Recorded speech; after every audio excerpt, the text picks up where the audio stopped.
thought for Roland, the thing that got lost in the mix last night was Bivens. First of all, his inning was really good, but it's great to have him back. You guys the organization is pretty good about honoring former players or forever Giants. I know that guy's suited up a lot on this field, and it's good to have him out there.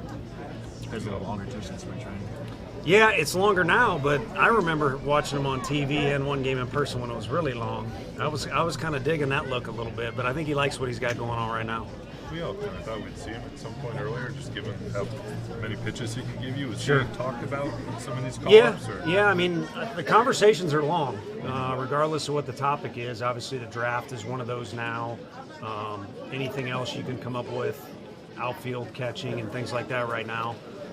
So the conversations are long, and there's more guys mentioned than you would probably even think. But I don't think it's lost on anybody around here. Obviously, I'm new, but the history of his willingness to take the ball, the ability to take the ball at any time, and then also he's been good. What did you hear on Gage's MRI? A strain flexor. Again, I'm not good with all the medical terms, but kind of be sure about what he's got going on and be the next step, and then decide what to do going from there. A little bit of our people as far as the rehab process, and a little bit of him too. I mean, there's that, and then there's other things. I mean, I kind of knew in Arizona a little bit in spring training, but he's got kind of a lot of history and some built-up damage in there, to use layman's terms. Ramos leading off again. What do you like about him leading off again? Well, last night there was a lot to like about, for sure. I think the one thing with the lineup, it's essentially the same from last night. The guys had to roll a little bit, but we tried to play strategy game or whatever you want to call it in the office of trying to predict what they're going to try and do. I assume they want Miles to be as good for as long as possible, but also believe there's probably going to be a good mix in there of Corbin possibly, Fluharty, Rogers, and try and work against our lineup. So the one thing we do get is a little bit of balance in there. I know Louis is willing to do whatever for the team. Where he's most comfortable is 2 and 3. So he gets him in that 2 spot. We'll rock and roll with it. Now that we're more than halfway through the season, what have you seen from Bryce Eldridge?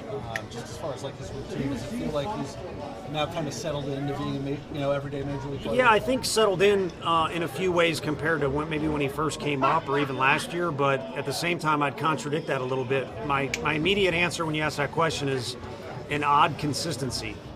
For his age and his experience, just an odd consistency of personality, and he's had his moments where maybe the helmet gets put back into the shelf a little bit more aggressively than other times, but it's the nature of a competitor. But other than that, it's been ultra consistent in a lot of different ways. Ramos has been obviously hot since coming off the IL, but how much did you just miss his energy when he was not in the lineup? Yeah, I just think the attitude in general.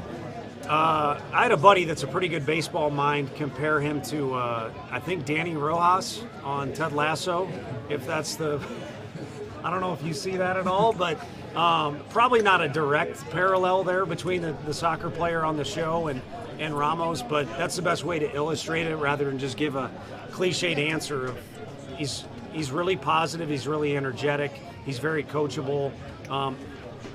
It happened on a distinct play last night. He even helped coach on a play last night in a certain way. So, yeah, it's all positives when he's in the dugout and around here. And when he's like any hitter. You can get frustrated when it's not going well or you're not seen as well one given day. But when he's got a positive mindset and it's a fresh slate he's working with since he came back, so I think it's put him in a good position to do so. But when he's got that positive, confident flow on the field, he's just as fun out there as he is in here.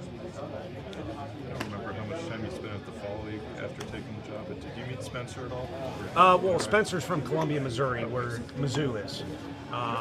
And he was trained by one of Max's teammates, a kid I coached, Danny Hill.